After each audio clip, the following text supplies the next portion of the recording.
Ma'am ये बताइए, संत रामपाल जी महाराज जी का विश्व कल्याण में क्या योगदान? सर, संत रामपाल जी महाराज का योगदान सबसे पहले तो दहेज मुक्त विवाह में है कि संत रामपाल जी महाराज दहेज मुक्त विवाह करवाते हैं। और जैसे कि संत रामपाल जी महाराज के जो भी अनुयायी हैं वो ना तो दहेज देते हैं और ना ही दहेज लेते हैं। ये सबसे बड़ा समाज सुधार का कार्य है जो संत रामपाल जी महाराज कर रहे हैं और उनके सानिध्य में हो रहा है। उसके बाद नशा मुक्त भारत है कि जो संत रामपाल जी महाराज के जितने भी अनुयायी हैं उनमें से ना तो कोई नशा करता है और ना कोई नशे को सहयोग करता है।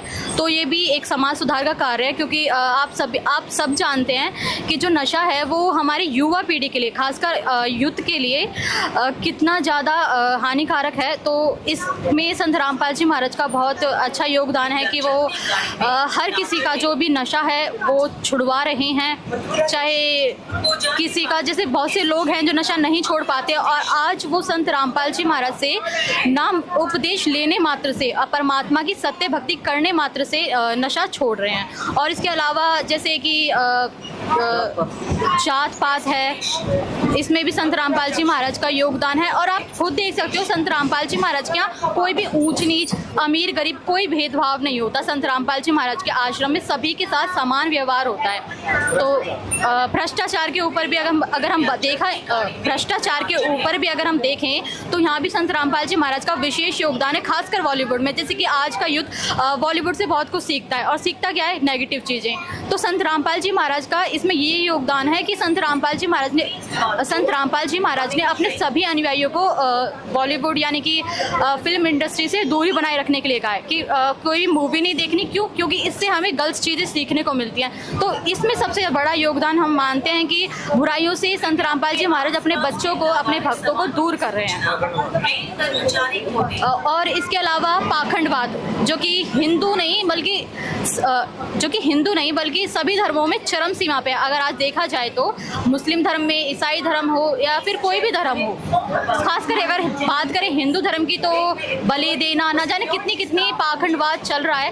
तो इसमें संत रामपाल जी महाराज का विशेष योगदान है कि संत रामपाल जी महाराज सिर्फ एक पूर्ण परमात्मा की सत्य भक्ति बताते हैं जो कि हमारे शास्त्रों के अनुसार है। तो आई थिंक ये इसमें भी संत रामपाल जी महाराज का बहुत बड़ा योगदान है।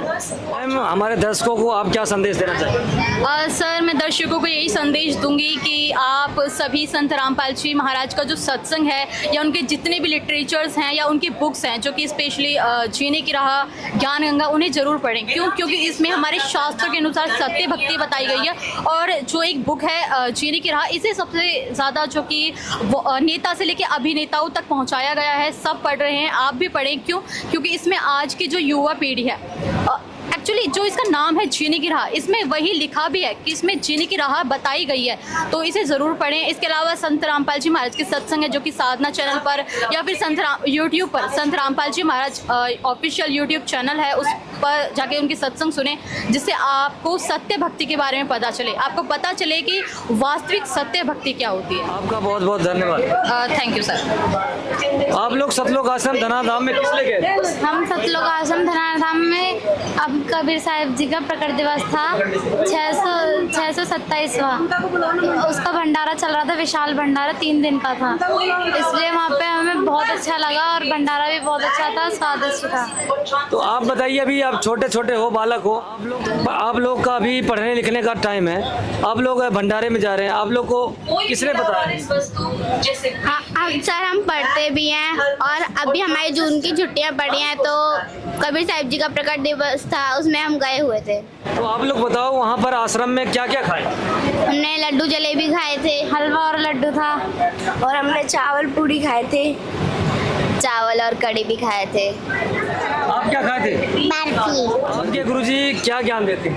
हमें नाचना गाना नहीं चाहिए और मतलब गाने वगैरह कुछ नहीं सुनना चाहिए, कार्टून वगैरह कुछ भी नहीं देखना चाहिए। हमने ना ही वीडियो गेम वगैरह कुछ नहीं खेलना चाहिए और ना ही हमें नाचना वगैरह चाहिए। इन सब चीज़ों से हमारे युवा पीढ़ी पर गलत प्रभाव पड़ता है, इसलिए हमें ये सब चीज़ नहीं करनी चाहिए। तो बच्चों, आप हमारे दर्शकों को क्या संदेश देना चाहेंगे? हम दर्शकों को यही संदेश देना चाहेंगे कि अगर कहीं पे भी समागम हो तो तो गुरुजी के आश्रम में ज़रूर जाएं।